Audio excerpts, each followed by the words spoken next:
Hello, Onam റിലീസിന് വന്ന 4 സിനിമകളുടെ ഇപ്പോഴത്തെ അവസ്ഥ എന്താണെന്ന് നമുക്കൊന്ന് അറിയാം. അവരുടെ ബോക്സ് ഓഫീസ് കളക്ഷനും വേൾഡ് വൈഡ് കളക്ഷനൊക്കെ എന്താണ് അവസ്ഥ എന്ന്. അതിനെ വിഷയം എല്ലാം ആദ്യമായിട്ട് കാണുന്നവരാണെങ്കിൽ സബ്സ്ക്രൈബ് ചെയ്തേക്കുക സ്റ്റോക്ക് സ്റ്റുഡിയോസ് യൂട്യൂബ് ചാനൽ. നമ്മുടെ കൊണ്ടൽ, അജയൻ്റെ രണ്ടാം മോഷണം, അതുപോലെ തന്നെ കിഷ്കിൻ്റെ കാണ്ഡം, ബാഡ് ബോയ്സ് എന്നീ സിനിമകളുടെ കളക്ഷൻ്റെ അവസ്ഥ എന്താണെന്ന് നമുക്ക് നോക്കാം. നമ്മുടെ ബാഡ് ബോയ്സിനെ കുറിച്ച് നോക്കുകയാണെങ്കിൽ സിനിമേൻ്റെ ഫൈനൽ കേരള ബോക്സ് ഓഫീസും വേൾഡ് വൈഡ് കളക്ഷനൊക്കെ നോക്കുമ്പോൾ ഓൾമോസ്റ്റ് വെറും 3 കോടിയാണ് കാണാൻ സാധിക്കുന്നത്. വെറും 3 കോടി. സിനിമ ഒറ്റ വാക്കിൽ പറയാം, ഡിസാസ്റ്റർ അല്ലെങ്കിൽ ദുരന്തം എന്ന് പറയാം. സിനിമേൻ്റെ OTT ഡീലും ഇപ്പോൾ ആരാ മേടിച്ചതെന്ന് പോലും കൺഫേം അല്ല.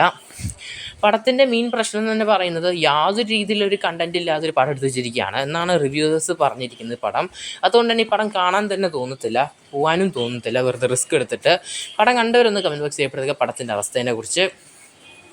അടുത്ത് കൊണ്ടൽ, നമ്മുടെ ആൻ്റണി പെപ്പ് വർഗീസിൻ്റെ RDX പ്രൊഡക്ഷൻ കമ്പനി നിർമ്മിച്ച പടത്തിൻ്റെ അവസ്ഥ നോക്കുകയാണെങ്കിൽ സിനിമേൻ്റെയും അവസ്ഥ ദാരുണീയം തന്നെയാണ്. വെറും 3 കോടിയാണ് വേൾഡ് വൈഡ് സിനിമ കളക്ട് ചെയ്തെടുത്തിരിക്കുന്നത്. ഒരു ഡിസാസ്റ്ററിലാണ് സിനിമേൻ്റെ കളക്ഷനും നിൽക്കുന്നത്. വീക്കെൻഡ് ബ്ലോക്ക് ബസ്റ്റേഴ്സ് കഴിഞ്ഞ വർഷം ഓണത്തിന് അത്യാവശ്യം നല്ല രീതിയിൽ കളക്ഷൻ വാരിക്കൂട്ടിയ ഒരു പടം തന്നെയായിരുന്നു RDX. പക്ഷേ അതുപോലെ ആയില്ല, ഒരു പവറില്ല. വെറും ക്ലീശ് പടം പോലെ തന്നെ ഡിസപ്പോയിൻറ്റഡ് ആക്കി വെച്ചിരിക്കുകയാണ് പടം എന്നാണ് കേൾക്കാൻ സാധിക്കുന്നത് റിവ്യൂവിൽ. എന്തായാലും 3 കോടിയാണ് സിനിമേൻ്റെ വേൾഡ് വൈഡ് കളക്ഷൻ ഫൈനല്. അടുത്ത് കിഷ്കിൻ്റെ കാണ്ഡം എന്ന സിനിമേൻ്റെയാണ്. 3ാമത്തെ ആഴ്ചയിലും തിയേറ്ററുകളിൽ ഇപ്പോഴും ജനത്തിരക്കിൽ അല്ലെങ്കിൽ ഹൗസ്ഫുൾ ഷോസിൽ ഓടുന്നൊരു പടം തന്നെയാണ് കിഷ്കിൻ്റെ കാണ്ഡം എന്ന് പറഞ്ഞ സിനിമ. ഓണത്തിന് ശേഷം പല സിനിമകളാണ് തിയേറ്റർ റിലീസ് വന്നത്. ഈവൻ ദേവര പോലത്തെ വലിയ വലിയ പടങ്ങളൊക്കെ, പാൻ ഇന്ത്യൻ പടങ്ങൾ.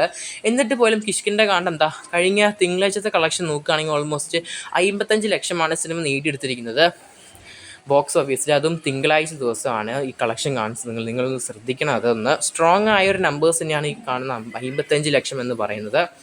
അതുപോലെ തന്നെ കേരളത്തിൽ നിന്ന് മാത്രം 35 കോടിയാണ് സിനിമ ഇപ്പോൾ കളക്ട് ചെയ്തെടുത്തിരിക്കുന്നത്. വേൾഡ് വൈഡ് ആയിട്ട് 70 കോടിയും.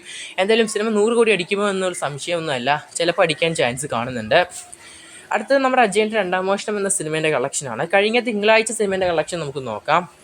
ഓൾമോസ്റ്റ് സിനിമ 80 ലക്ഷത്തിനടുത്താണ് കളക്ഷൻ കാണാൻ സാധിക്കും. തിങ്കളാഴ്ച ദിവസം സിനിമയ്ക്ക് അത്യാവശ്യം നല്ല കളക്ഷനാണ് കാണാൻ സാധിക്കുന്നത്. നമ്മുടെ ARM എന്ന് പറഞ്ഞ സിനിമ വേൾഡ് വൈഡ് ആയിട്ട് നോക്കുകയാണെങ്കിൽ കേരളത്തിൽ മാത്രം 50 കോടി കംപ്ലീറ്റ് ചെയ്തിരിക്കുകയാണ്. 51 കോടിയാണ് സിനിമ ഇപ്പോൾ നേടിയെടുത്തിരിക്കുന്നത് കേരളത്തിൽ മാത്രം.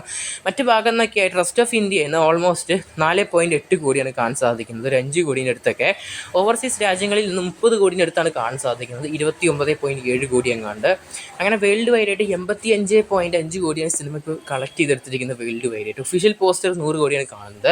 പടം എന്തായാലും 100 കോടി കംപ്ലീറ്റ് എന്നാണ് സിനിമയുടെ ടീം ഇപ്പോൾ ഒഫീഷ്യലായിട്ട് കൺഫേം ചെയ്തിരിക്കുന്നത്. പക്ഷേ കളക്ഷൻ അനുസരിച്ച് ഓൾമോസ്റ്റ് 85 കോടിയാണ് കാണാൻ സാധിക്കുന്നത്.